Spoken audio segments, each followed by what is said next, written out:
नमस्कार, मैं जगभूषण शर्मा। दर्शकों, आज जिस समाचार का हम मंथन करने जा रहे हैं उसकी हेडलाइन क्या कहती हैं, और ये द इंडियन एक्सप्रेस में छपी है खबर, उसके फ्रंट पेज पर साथ साथ दो खबरें हैं, यानी सरकार की तरफ से जो सत्ता में है उनकी भी है और अपोजिशन की भी है। तो देखिए कि कहा गया है कि Lok Sabha clear women's bill this time near United. निचले सदन में महिला आरक्षण बिल जो है लगभग संयुक्त रूप से पास हो गया है। तो ये हेडलाइन है।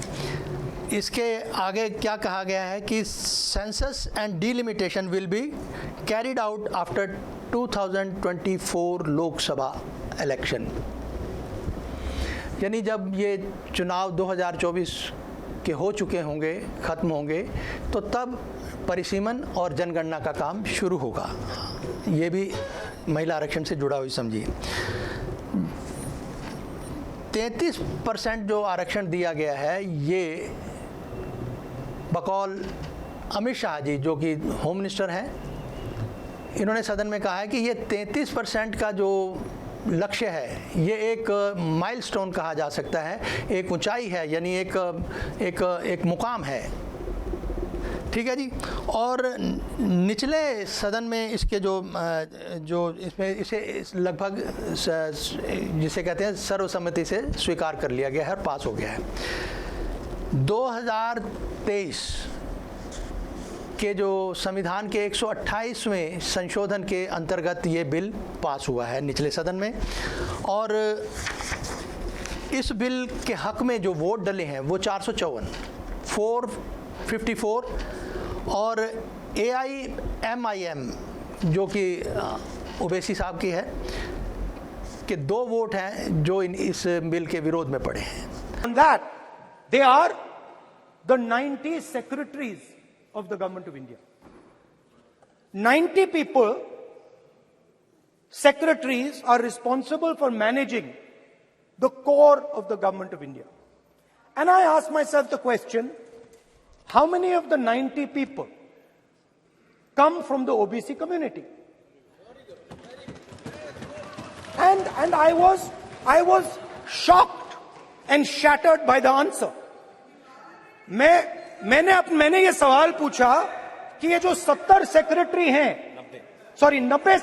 हैं, ये जो हिंदुस्तान की सरकार को चलाते हैं, जो बजट को चलाते हैं, इनमें से ओबीसी कितने हैं? नरेंद्र मोदी जी प्रधानमंत्री हैं, ओबीसी के लिए काम करते हैं। मैंने ये सवाल पूछा।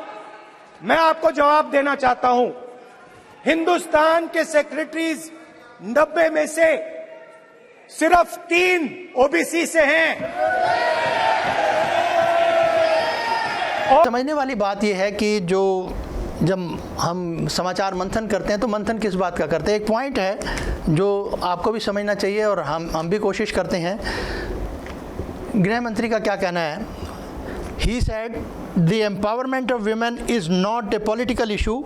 It is a matter of principle for my party and my leader Narendra Modi जी। अब ये कहना है हमारे शाह साहब का कि जो ये महिला आरक्षण का जो मुद्दा है ये कोई राजनीतिक नहीं है। अब सिर्फ समझने वाली ये बात है कि शाह साहब खुद भी चुनाव लड़के ही यहाँ इस मुकाम तक पहुँचे हैं, गृह मंत्री बने हैं, चुनाव लड़ा राजनीति में, तो राजनीति कर रहे हैं तभी वो चुनाव लड़े तो गृह मंत्री भी बने। और जहाँ तक लोकतंत्र में हम ये बात करें कि राजनीति और दूसरी, तो पार्लियामेंट जो है, ये जो संसद है, संसद भवन एक मंदिर है लोकतंत्र का, सर्वोच्च मंदिर कहा जाए तो गलत ना होगा। तो सर्वोच्च मंदिर में खड़े होकर अमित शाह जी कह रहे हैं कि ये आरक्षण जो महिला आरक्षण मुद्दा जो है ये राजनीतिक नहीं है, ये सैद्धांतिक है। चलिए हम बिल्कुल मानते हैं, बिल्कुल ठीक कहा इन्होंने। अब सवाल सिर्फ ये है कि अगर ये सैद्धांतिक है तो उन्होंने कहा कि it is a matter of principle of my party, principle for my party and my leader Narendra Modi ji. Party के लिए भी ये सैद्धांतिक है और उनके लीडर जो हैं वो नरेंद्र मोदी जी, उनके लिए भी ये सैद्धांतिक है। तो फिर सामाजिक सिद्धांत की बात करें तो वो भी समझना होगा हमें, बीजेपी का सैद्धांतिक सामाजिक सिद्धांत क्या है, ये भी ज़रूरी है। किस तरह से मान लिया जाए कि भाई जो सैद्धांतिक मुद्दा है तो किस सिद्धांत पर आधारित है, सामाजिक सिद्धांत पर, धार्मिक सिद्धांत पर, राजनीतिक तो वो मना कर रहे हैं। चलिए, अब साथ में उनका ये भी कहना है कि जो decision on seats will be transparent, जो भी निर्णय लिए जाएंगे सीट्स के लिए वो पारदर्शिता के साथ लिए जाएंगे। बहुत अच्छी बात है। तो समझने सिर्फ यही है कि हम अगर पुरुष प्रधान, अपने देश के पुरुष प्रधान समाज में देखें कि नारी का जो हमें जो अस्तित्व नज़र आया समाज में, अब तो खैर अब वर्तमान में तो जो परिवर्तन हुए हैं उसकी बात थोड़ा सा छोड़ें, तो अतीत में जाते हैं 60-70 साल पहले या 100 साल पहले, तो महिलाओं का अस्तित्व कितना कमज़ोर रहा है ये सब हम और आप जानते हैं। इस खबर से हम बात नहीं करेंगे, उसके लिए हम दूसरी कोई अन्य प्रोग्राम में आपसे चर्चा करेंगे। पुरुष प्रधान समाज के अंदर नारी ने एक अगर इक्वल फुटिंग आने की कोशिश की है, बराबरी का आने की कोशिश की है, तो वो भी एक सामाजिक परिवर्तन के तहत ही पढ़ाई लिखाई हुई उनकी, पढ़ लिख कर वो आई, और आज किस क्षेत्र में वो कार्यरत नहीं है वो सोचने वाली बात है, देखने वाली, समझने वाली बात है। लगभग हर क्षेत्र में दखल है, हर क्षेत्र में वो पुरुष के मुकाबले में खड़ी है। फिर भी आरक्षण के लिए वोट पड़ रहे हैं संसद के अंदर, मतलब हक में भी वोट पड़ रहे हैं, विरोध में भी पड़ रहे हैं, और कहना ये है हमारे जो टॉर्च बेयरर कह लें, जो हमारा जो नेतृत्व कर रहे हैं, उनका कहना है कि ये मुद्दा जो है ना ये राजनीतिक नहीं है। तो ये सोचने वाली बात है। अगर राजनीतिक मुद्दा ना होता तो ये 27 साल से बिल अटका हुआ है, और उसके बाद अभी 6 साल अभी और लग सकते हैं, ये कहा गया है। ये भी 19 तारीख के बाद जो अखबार छपी है उसमें ये भी कहा गया है कि 6 साल और लग सकते हैं। आज 23 है, 29 तक की कहीं, क्योंकि जनगणना होगी, परिसीमन होगा, 2024 में चुनाव है, जून में नतीजे आएंगे, और 1.5 साल और लगेगा, वो 26 पे बात जाती है, और 3 साल फिर 29 का खुद वो कह रहे हैं कि 2029 के आसपास कहीं ये इम्प्लीमेंट होगा। आइए इस इम्प्लीमेंटेशन पे सोनिया गांधी का क्या कहना है हम वो भी आपको बता दें। Sonia leads opposition chorus, implement now, extend benefit to OBC 2।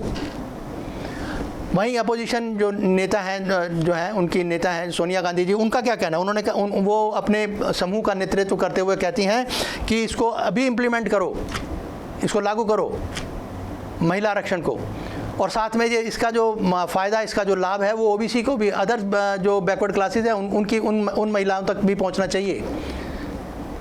तो SC ST की बात नहीं है, OBC की भी है, OBC को इंक्लूड करो। अगर राहुल की बात करें तो राहुल ने तो कुछ और, राहुल गांधी जी और वो कुछ और ही बात कह रहे थे। वो तो कह रहे थे कि 90 के करीब जो सेक्रेटरी हैं जो वो संभालते हैं प्रशासन को, शासन को, वो भी हाउस में दी है।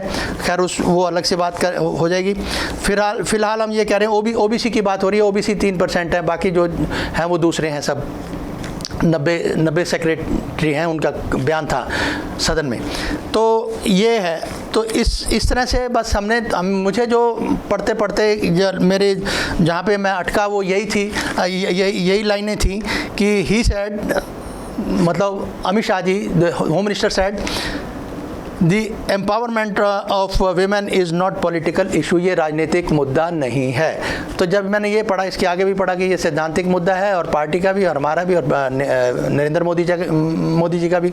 तो ये सब बात समझने वाली है। अगर ये सैद्धांतिक है यह मुद्दा, हम तो कह रहे हैं कि ये मुद्दा नहीं होना चाहिए, बिल्कुल तथास्तु, बिल्कुल नहीं होना चाहिए। लेकिन अगर है, अगर ना होता तो फिर वोट भी ना पड़ते,